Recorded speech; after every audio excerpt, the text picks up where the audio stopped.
So now we got the tire off and we're going to put it back on. Tire direction. Look at that, it's got an arrow on it. Real easy to put it on backwards. Ask me how I know. A lot of times what I do is, a lot of rims have directions on the arrows in case you're not sure because you flip it around. Yeah, because it looks the same both sides. Does the front rim matter? Excuse me? Does the front rim matter? Yes, because sometimes the spaces are different. You should put it on the same direction. Sometimes it doesn't, sometimes it does. But if you're consistent, if you do it the same way, you can't go wrong. But sometimes they even have a speedometer drive on that side. So, I really don't care about this particular tire, but you should. One thing about these arrows, it's a rain thing. It directs rain away from the center of the tire. At the track, I'll run one track day with the tire facing one direction, and then the next day I'll swap the tire around and run it backwards. Hope it doesn't rain. And no, if it doesn't rain, I'll go out of the track. I could care less. But you're right. That's exactly it. You hope it doesn't rain. But that's how since most of the turns are left-hand turns, guess what? One side of the tire is going to wear out real quick, and then you have to throw the tire away. But if you rotate it, and then when you finish that, then you sell it to somebody who's a street tire. Because the middle's still good. The middle is just fantastic. Okay, once again, we lube the tire up. Any questions? This would be a good time for questions. No questions. All right. You lube the tire. You really don't want to have any water inside the tire. So if you do get water inside the tire, just swap that out. No big deal. One thing let me touch on. Stems. You should replace your rubber stems with a metal stem. Now you can buy them from me, and they're cheap. But the reason is that the rubber stems do wear out, and they do get rotted, and they should be changed. Most bike shops just change a tire; they never change the stem. That's something you should. If you put a metal one in, you're done. You never have to change it again. So that's something to consider. I personally won't even change a tire unless I put the stem in. Because if anything happens, I know, I have said before to some of the people here, I know 4 people that the valve stem failed. They were all on BMWs. They obviously got a bad badge. Something was wrong. Gus on his R1, his front valve stem went out at $170. Yeah, see, now that's bad. That's real bad. These won't go out. A little bit of stuff on your hand. Put it on because lubrication is always good. Oh, I'm gonna drain a lot of There is a dot on a tire. Not all tires have it. It's usually Michelin is the barcode. Yeah, Michelin is the barcode. Some of them have it, some of them don't. But don't lose too much sleep over that. You know, people will argue the point forever as to, yeah, you do this and that. That's what weights are for.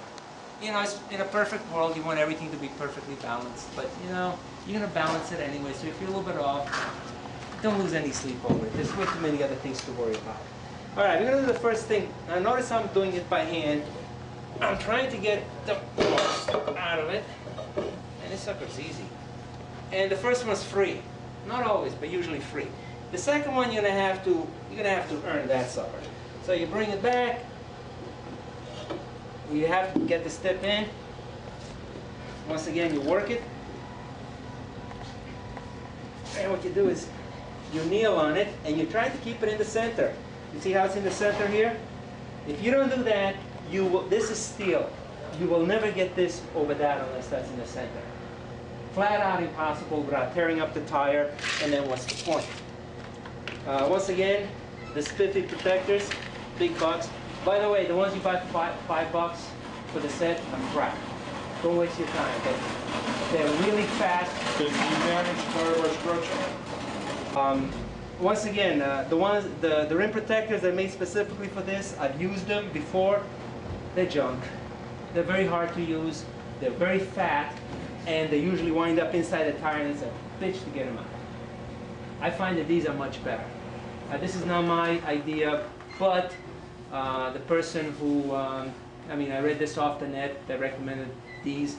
This works really good, even though some of those are a little bit thicker, they work just as well. Anything heavy, do not use the milk containers. Those things are made like 2 molecules thick. they aren't worth a crap. They tear up way too It's easy. much thicker plastic on This it. is a much sturdier plastic. And I do recommend that all these directions are posted on the net. I just posted them the other day. Just read it again to refresh your memory, because I downloaded a lot of information here today. Where is my other tire iron? Here it is. Once again, small bites. This time we're going to do something different. We're going to go backwards. We're going to work from outside in instead of from the inside out, because we are installing the tire. Small bites. If you're working hard, you're doing it wrong. This is a fact. Now, be careful with these tire irons. See, now I moved up my knees. This one you always keep in there. Make sure it doesn't fly out. Okay, I grabbed it, I feel the rim. You just saved $30. 50. Well, yeah, If you 30. take your own rib, it's 30. There it is. Okay, now, very important. When you're putting air in the tire, this is a very foolish thing to do. See this? Put your finger in the way? Yeah, that'll hurt. Trust me, it'll hurt a lot. I never done it, but I don't want to find out. So when you're inflating a tire, you hold the tire like this, you put your hand up here, right? Where's the stem? And this is how you inflate it. It'll be very easy to do this without thinking about it. You have your hand up here all the time. Don't grab it like, just have it up here. We said, very important. These are the only ones you're born with. This is the only thing that makes you different from the rest of the animal world. Okay? Enough said. Another thing, when you're inflating it, this thing's going to pop really hard.